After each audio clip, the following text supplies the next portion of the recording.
Good morning, Recovery Fitness. Sean Humphrey coming to you from my same room, although things are getting better. I haven't talked to you guys in a while. Posted some videos, but haven't had it in me to talk for a while. There's been some great things going on, and it's time to share. So today, the topic is God. It's faith. It's my higher power. It's something that a lot of times we stay away from in recovery, but I can't do it. This is for me. This is how I see it. This is the things that go on in my life. So I want to share some of the things that have been going on. Last week, I think it was Wednesday, I went to the doctor, the surgeon, for my follow up, and they were happy with some things, happy with my recovery thus far. Sutures are healing up great, and the skin's good. But then the news came that hit hard, and the news was the right leg was so destroyed. The doctor used the term, it looked like a bomb went off when I opened you up in that knee. And, he said, you could do everything right in your recovery, 100%. And the fact is the work I did in there may not hold. It just might not work, because the injury was so severe. And that was tough to hear. And he went on to explain more extensive surgery that would be required if that were the case, which was it's very in depth. And he said at that point, the use of your leg will be very limited, at least on the right side. So that's always tough to hear. He also hit me with the news where I thought maybe I'd be able to do different things. Such as, start bending it or, doing more with it or being able to drive or move around in a shorter amount of time due to the fact that, I do heal quickly. I do a lot of things to help myself. I'm doing Beamer therapy. Pam Wentz hooked me up with that. It's been amazing. I'm doing ice therapy as well as massage therapy on it. I've been able to start giving some movement to it without any tension, without any pressure. But, he said it's going to be 3 months to 6 months before you can work, before you can do this, that, and the third, and do the things I feel I'm called to do, which was devastating to hear at the time, because I put some expectations on where I should be. And we all know as addicts and alcoholics what expectations will do. They'll lead us to resentments, and resentments will kill us. So, on the ride home, I was a little disheartened. Jody, she was too, but she felt it in me, and we spoke, and I was just telling her, I know the flesh is weak right now. I know that, and I know I'm feeling this, but I also know that there's something more about this, and it'll be fine. I just need to process for a little bit. So I processed, and I prayed that Wednesday, and let me tell you what happened Wednesday night. Fell asleep, and I woke up like an hour and a half later. I'd had very vivid dreams of what I was able to do and what I was doing in a short amount of time. God came to me in my dream and told me that I would be able to fulfill all the plans that, I think he has for me that are going on right now. And it might be tough, it might be difficult, but I woke up just knowing that things were going to be fine. And I was going to be able to do the things that I have going on that that God has placed in my life.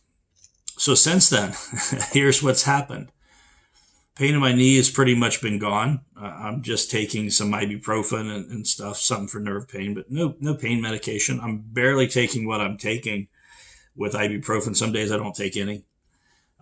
I'm able to do some flexion movements up to 30 degrees now. No problem. I went to the gym for the first time last weekend. I didn't think I was going to be able to walk or manage as well as I did. No problem. All the exercises are modified. I'm not going hard. I'm being safe.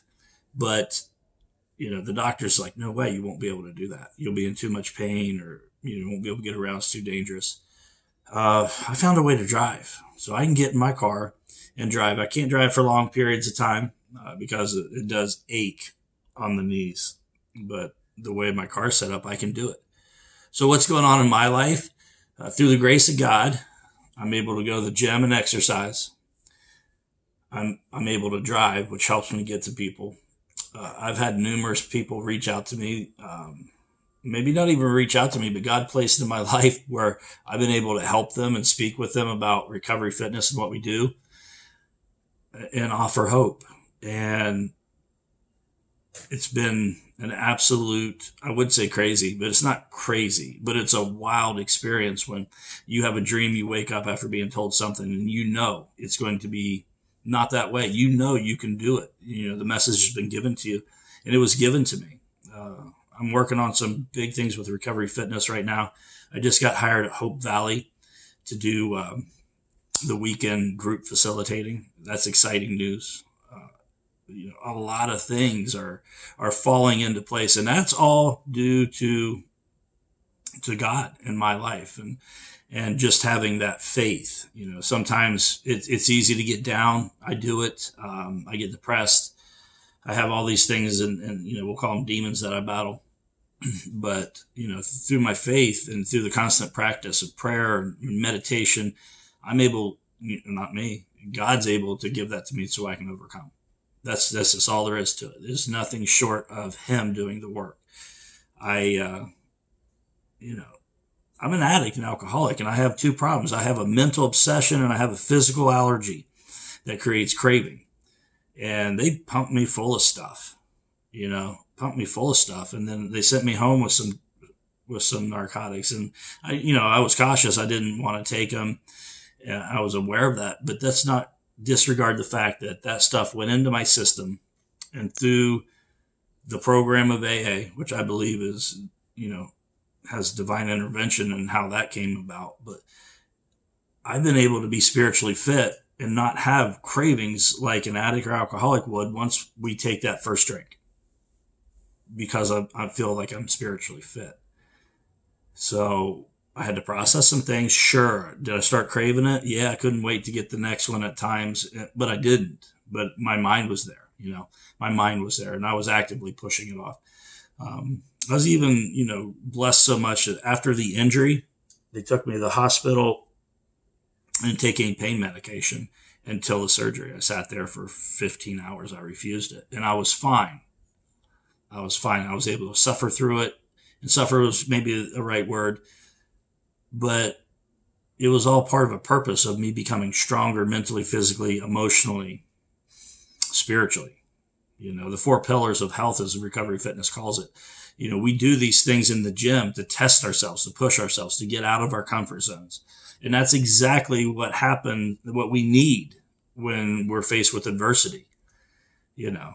People who aren't used to pushing themselves for a greater good, to challenging themselves, especially during, easy times as we have in this world and in this country, we get weak. We get weak-minded. There's a lot of ways to become stronger, mentally and emotionally. Exercise is one of them, and it's one that I choose to do. And it's made such a huge difference in my sobriety and my recovery, getting back to the mentality I used to have in my 20s and early 30s, where I'm just going to do something. We're done talking about it. It's not really up for debate. It's just going to happen. And that's through the faith and the strength I have, and I'm renewed in that. So that's God for me today, as I see it, working miracles and providing hope. There's work to be done, no doubt about it. I'm not just going to sit around and be healed and I prayed for no pain, blah, blah, blah. No. My mom said, don't pray for a hole and lean on the shovel God gave you. You got to do some work. The Lord helps those who help themselves. And through the recovery things that I do, my spirituality, my 12-step program, working those steps, not just being in it, but actually working them, exercise, nutrition, meditation, service, definitely service, whether it's the family or people I don't know or whatever, whoever I can help, wherever I can be of maximum service. These things have prepared me to go through different things in life and to face the challenges that happen in recovery. Because let's be clear, you don't just get sober and live in recovery and everything's rainbows and unicorns all the time. Life goes on. The world still happens. People die in your life. There's tragedy. There's loss of jobs, divorce, kid issues, whatever may be bad that you consider to be bad. that shit still happens. It still happens. It's not going to change. All that changes is how we perceive it and how we handle it and how we deal with it. I can choose to react or I can choose to respond. And if I take the time to think about responding, now I can think about responding in an unselfish way. I don't have to get in my head and my feelings and think I need this, I deserve this, I'm going to do this. See you guys later. I'm disappearing. Not anymore. I get to choose to be a pillar. I get to choose to be a part of the solution. I get to choose to be a leader in my family and help help others. Stick out my hand and help others, to help them out of the pit when they're going through their shit. So God allows me to do all that. I can't stress it enough for me in my life. That's what's going on. Nothing short than just a revelation that was given to me that I'm going to be able to do everything that, I've been talking to God about doing. Recovery Fitness is taking off. The counseling is taking off. Some cool things are really happening with the counseling side of Recovery Fitness and working with other communities and sober and addiction services, let's say, for relapse prevention. So it's happening. I can't express my joy enough and my excitement for what's going on. But I wanted to get on here and talk about that today, because a lot of times we talk about spirituality and being spiritually fit, and that has nothing to do really with what I'm talking about today. We talk about that vital spiritual experience, being spiritually fit, having a spiritual awakening in a program of AA. And what that is a renewal of the mind, a changing of the way I think. Where I once thought one way, I think in an opposite way, where I'm not acting in self. I'm practicing acceptance, patience, love, hope, courage. My big ones are honesty and service and acceptance. Those are my three big ones. That helps me stay through the day. Willingness is a huge one too, because sometimes I find I can't accept things. I'm having a hard time forgiving people, but I just have to be able to pray for the willingness to be able to do it until God puts that in my heart to be able to fully do it. So if you want my top four, willingness is going to round it off. So that's all I have to say today. I love you all. I'm happy to say that I can say that honestly. I love you. And I love running into people and talking to people out in the world. And it's amazing to me, the people that I get to know that I used to never be able to get to know, and how they might enhance my life or help me, or maybe it's opposite, where I'm able to provide something for them that they needed that day. So if you ever need anything, you call me. You reach out to me, you email, you text me, you message me. I'm everywhere. You can find me on YouTube, Facebook, Instagram, TikTok, website, cell phone, WhatsApp app. Message me. How can I help you today? You need a friend? Boom, call me. You need some counseling or addiction services? Boom, call me. You can't pay for it? Fuck it, call me. You don't have insurance? Call me. I don't care. I want to help. And that's all I know for today. I love you guys. Take care. Bye.